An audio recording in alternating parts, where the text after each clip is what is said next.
Welcome to the stories of the many realms. Tonight's story is Living Water. A king once left his wife while she was expecting a child and married another woman.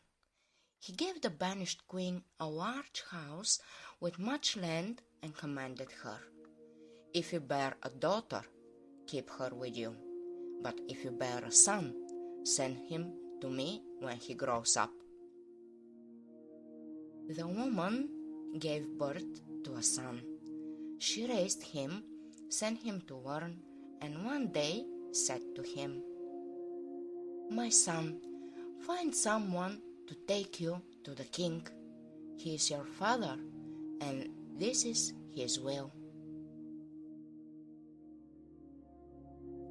The prince found a man to take him.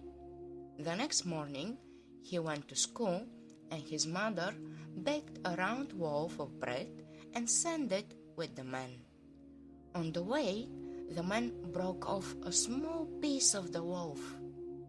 That evening, the mother asked, "Was the loaf whole, my son?"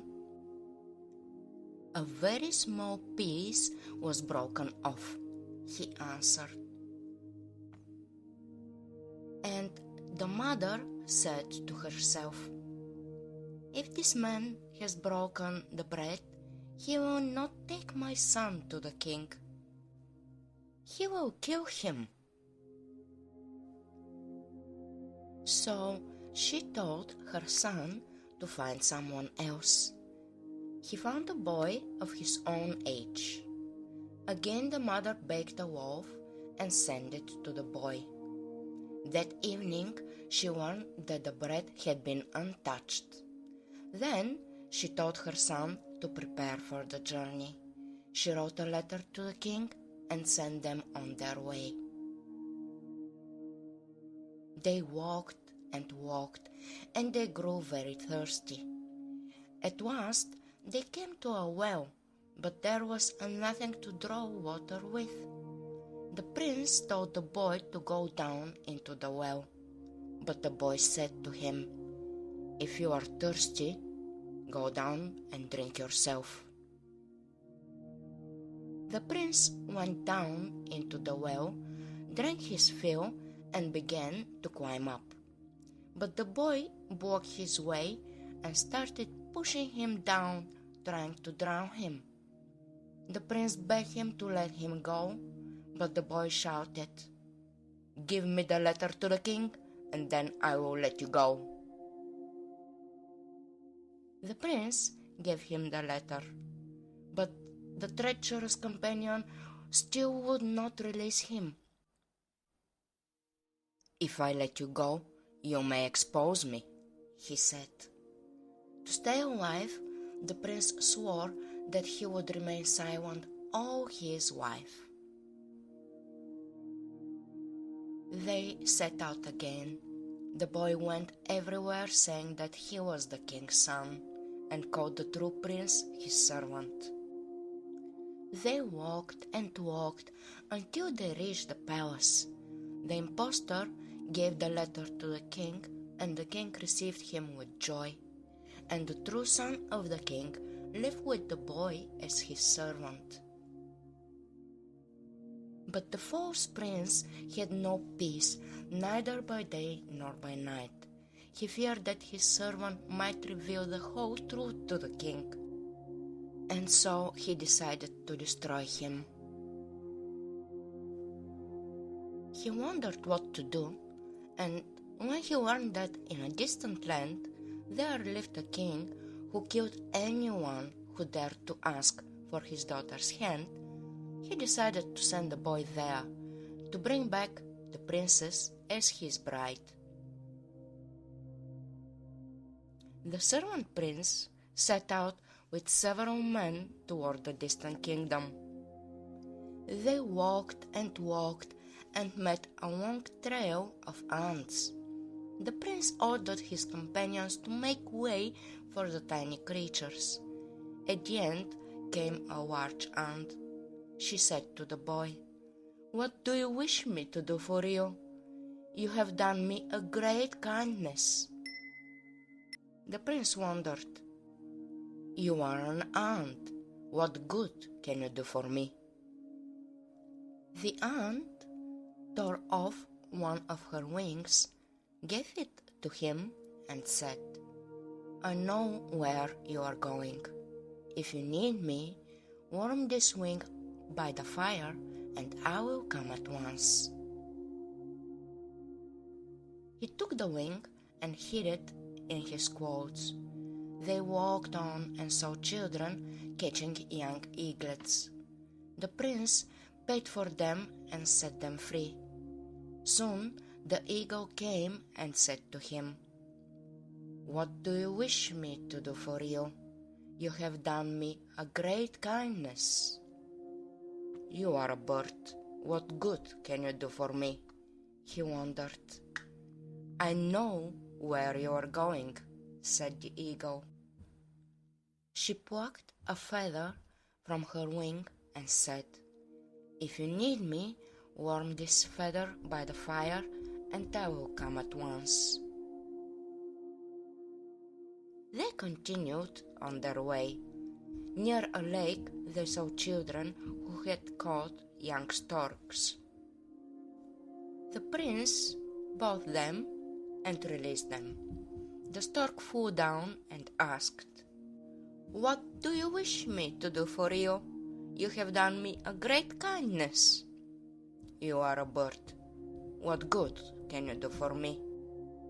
said the prince. "I know where you are going," replied the stork. He plucked a feather and said, "Warm this feather by the fire if you need me, and I will come at once." The prince took the feather and hid it.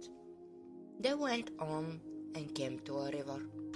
Fishermen had caught a great fish. The prince bought it and released it into the water. The fish surfaced and said, "What do you wish me to do for you? You have done me a great kindness." "You are a fish. What good can you do for me?" said the prince. "I know where you are going," said the fish. "If you need me, warm the scale I give you by the fire, and I will come at once." The prince took the scale and hid it. They walked a long time and at last reached the kingdom. The young man entered the palace, bowed to the king, and said, "Gracious king, I have been sent by a king from a distant land to ask for your daughter's hand for his son. Will you give her to us?" "My daughter is of age, and why should I not give her?" said the king. That evening he ordered 100 measures of wheat, 100 of rye, and as much barley, corn, oats, and millet to be mixed together. "I will give you my daughter if you separate all these grains into separate piles. If you do not, I will kill you." The prince grew sorrowful, knowing this task was beyond him, but at once he remembered the ant. He warmed the wing, and she appeared immediately. She caught all the ants, and by morning the grains lay in separate piles. The king was astonished, but said, "I will give you my daughter if you can bring a dead child back to life." The prince was struck with dread. No mortal could perform such a wonder, but he thought of the stork. Warming its feather, he summoned the bird, who soon returned with a vessel of shimmering water. "This is living water," said the stork. "Pour it upon the child." The prince sprinkled the water, and the child awoke as if from sleep. The king could ask no more. But his daughter lived in a stone tower in the middle of the sea, and he gave the prince no boat. The prince warmed the eagle's feather, and she flew to him at once. "You see now that I too can help," she said, and bore him on her wings across the sea to the tower. When the princess saw the handsome young man, she gladly agreed to go with him. As they sailed back toward shore, he told her the story of his wife. Just before they landed, she dropped her ring into the sea. Her father declared, "You shall not have my daughter until you find the ring." The prince warmed the fish's scale, and the fish appeared without delay, dove into the depths, and returned with the ring shining in its mouth. There was nothing more the king could refuse. He gave his daughter a golden carriage, and the travelers set out for home. When they neared the kingdom, a messenger ran ahead to announce that the servant was bringing the princess. The false prince rushed out, and when he saw the young man riding beside the princess in a golden carriage, he flew into rage.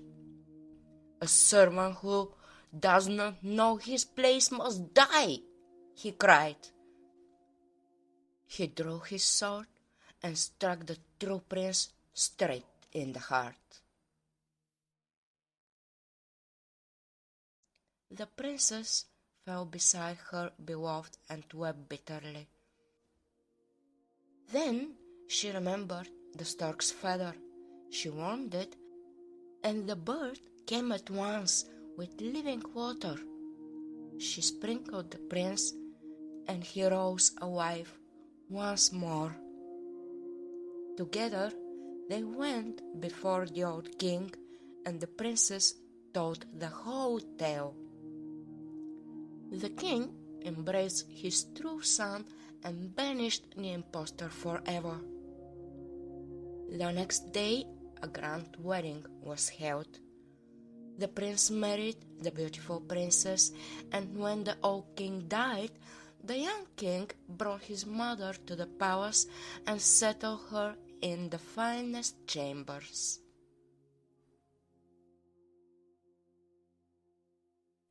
There are many realms and many stories.